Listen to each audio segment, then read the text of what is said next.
Fuentes normativas en materias de prevención, correspondiente al tema 5 de la asignatura Gestión de la Prevención. Primero empezaremos a analizar el ámbito normativo desde la perspectiva europea. Al fin y al cabo, fue el acervo y el legislador europeo el que impuso en un principio el desarrollo de toda la legislación relativa a la prevención. Tenemos que quedarnos con una directiva, es la Directiva de Prevención de Riesgos Laborales, ¿vale? Con una directiva marco 89/391 del 12 de junio de 1989, ¿vale? Más tarde se concretó un poco más en la directiva, la 89/654 y también /655, las dos del 30 de noviembre de 1989, ¿vale?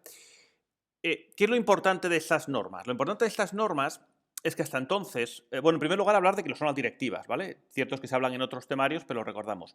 Las normativas europeas tienen reglamentos, que es una norma que se tiene que aplicar tal cual en la legislación española, y después directivas, donde es una norma cuyo contenido tiene que ser desarrollado por legislación propia de cada país. Es decir, te dice más o menos qué contenidos tiene que tener, pero después tiene que ser el Parlamento español y el Senado el que apruebe la ley correspondiente, ¿vale? Que veremos a continuación en la legislación española, ¿vale? Por lo tanto, saber que hablamos de directivas marco, es decir, que están impuestas por la Unión Europea y que es España quien la regula. Vale. Esta directiva está dirigida a todos los países de la Unión Europea y tiene una serie de puntos en común, ¿vale? Que hasta entonces eran, bueno, bastante novedosos en la legislación laboral española, ¿vale? Habla de que los estados tienen que promover lo que es la salud y la seguridad de los trabajadores, ¿vale? También habla que, claro, el área de la prevención es muy diversa y que no solo incluye los accidentes laborales, sino que se empieza a hablar también de enfermedades laborales, ¿vale? Que ya comentamos en el tema 1 de esta asignatura. Es importante también la comunicación y la formación tanto a trabajadores como a empresarios, ¿vale? Para evitar, en la medida de lo posible, tanto los accidentes laborales como las enfermedades laborales, ¿vale? Se eximen, ¿vale? Responsabilidades, la responsabilidad de los... o sea, no se puede eximir la responsabilidad de los empresarios, ¿vale? Por cuestiones económicas. Es decir, no se puede justificar la ausencia de una prevención, ¿vale? Por la situación económica de una empresa, ¿vale? Y lo que habíamos hablado antes, también es muy importante el elemento de la formación a los trabajadores. Siempre hay que tener en cuenta que la legislación en materia de prevención de riesgos, por su naturaleza, tiene que ser muy diversa, porque los riesgos o los factores de riesgo, como ya habíamos visto en temas anteriores, afectan de manera desigual a diferentes empresas. O sea, no es lo mismo el riesgo laboral que puede tener una empresa que realiza extracción de carbón, ¿vale? Que una empresa que se dedique al desarrollo de software, ¿vale? De ahí también la proliferación de normas, no solo a nivel europeo, sino también a nivel español. Eso nos lleva, por ejemplo, a que dentro, por ejemplo, del área de ergonomía se han desarrollado pues, 4 directivas. La 89/654 del 30 de noviembre del 89, la 90/269 del 29 de mayo del 1990, la 90/270 también del 29 de mayo de 1990 y la 2002/44, que esta es una directiva también del 25 de junio del año 2002. En el área de higiene hay otras 3 directivas, ¿vale? Aprobadas en el año 89, 98 y el año 2000. Y también para la parte de protección general, es decir, más transversal, que aplica más en más sectores, también otras 2 directivas, ¿vale? Una del 30 de noviembre del año 89 y otra de junio del año 1992. A continuación, vamos a ver la legislación española. Recordar que lo que hemos visto hasta ahora son normativa europea, que son directivas, y que esas directivas se tienen que trasladar a la legislación española, más el desarrollo propio que cada país haga más allá de lo que establece la directiva. Es decir, la directiva te pone, digamos, unos mínimos. Evidentemente, después cada país puede desarrollar más contenidos legislativos a este respecto.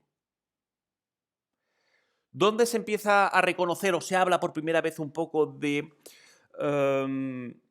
la protección de los trabajadores? En la Constitución, en su artículo 40, párrafo segundo, donde encomienda a los poderes públicos fomentar una política que vele por la seguridad, higiene del trabajo, constituyendo así el primer pilar que justifica la necesidad de esta normativa, ¿vale? Ya, a pesar de que fue la Unión Europea, a través de sus directivas, las que empujaron un poco a hacer una normativa propia, la Constitución como tal ya lo reconocía. ¿Cómo se desarrolla? ¿Cuál es la norma principal? Mira, en este tema vamos a hablar de muchísimas normas, ¿vale? Con muchísimos reales decretos, directivas europeas, etcétera, ¿vale? Pero si tenemos que quedarnos con una norma, ¿vale? Es esta, la Ley de Prevención de Riesgos Laborales 31/1995 de 8 de noviembre y su posterior modificación con la Ley 54/2003, ¿vale? Del 12 de diciembre, ¿vale? Estas normas es la norma principal, con su modificación del año 2003, que rige la prevención de riesgos en nuestro país, ¿vale? Donde se habla, evidentemente, de elementos generales, ¿vale? Como es la protección y la seguridad y salud de los trabajadores, ¿vale? Con el fin de evitar tanto enfermedades profesionales como accidentes de trabajo, disminuir los riesgos derivados del trabajo, ¿vale? Como acondicionábamos los centros de trabajo y la formación de los trabajadores, y proporcionar esa información, participación equilibrada y formación de los trabajadores en materia preventiva, ¿vale? No solo a los trabajadores, sino también a las empresas. Vemos, por lo tanto, que la legislación en el ámbito estatal y autonómico es amplísima, ¿vale? Vemos una serie de reales decretos donde se hablan mucho de cuestiones muy concretas de determinados sectores. Comentar, tal vez, por ejemplo, la Ley 32/2006 del 5 de noviembre, que regula la subcontratación en el sector de la construcción, ¿vale? Evidentemente habla de legislación laboral, pero también de prevención, ¿vale? O, por ejemplo, el Código Técnico de Edificación, que es del año 2006, que evidentemente afecta a cuáles son las características técnicas en la elaboración de un edificio, pero también habla sobre cuestiones relativas a la seguridad de los trabajadores. Seguimos con más legislación. Por ejemplo, la del 2008, la del Real Decreto 2060-2008 del 12 de diciembre, por el que se aprueba la regulación de equipos a presión y sus instrucciones técnicas complementarias. Esto es muy importante, por ejemplo, en procesos fabriles, ¿no? Que evidentemente muchos funcionan con sistemas neumáticos que llevan presión. Es decir, más allá de lo que es la propia ley, ¿vale? Del año 95, se desarrollan muchos reales decretos, ¿vale? Que amplían determinados ámbitos y a la vez hay otras normativas, por ejemplo, que habíamos hablado antes, de subcontratación o de edificación, etcétera, donde, aunque el núcleo central no sea la prevención, se habla también de prevención. Sigue habiendo más normativa, muchísimos más reales decretos, por ejemplo, en el ámbito de la higiene industrial, algunos que hacen referencia a cómo, por ejemplo, la protección que se tiene que utilizar ante radiaciones ionizantes, ¿vale? O ante radiaciones encapsuladas de alta actividad. Es decir, se siguen produciendo mucha normativa. También, por ejemplo, en la área de ergonomía y psicología aplicada, ¿vale? Recordar que uno de los factores de riesgo para la salud de los trabajadores era, por ejemplo, en los aspectos organizacionales, ¿vale? Pues también, evidentemente, hay normativa a este respecto, ¿vale?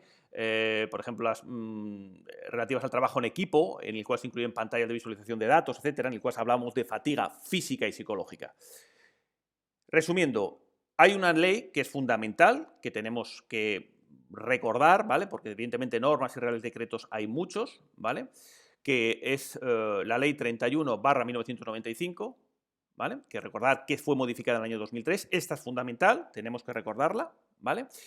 Y después el artículo también de la Constitución, ¿vale? El 40.2, que es el que habla por primera vez de la seguridad de los trabajadores, ¿vale? Y desde el punto de la Unión Europea, ¿vale? Y de sus directivas, ¿vale? La Directiva Marco 89/391 del 12 de junio de 1989, ¿vale? Sé que son muchas normas, son muchos datos, ¿vale? Pero esos tres elementos, la Directiva de la Unión Europea, la Ley de Prevención de Riesgos y el artículo de la Constitución que regula la seguridad de los trabajadores, o que cita por primera vez la seguridad de los trabajadores, son los tres elementos de normas que tenemos que saber sí o sí.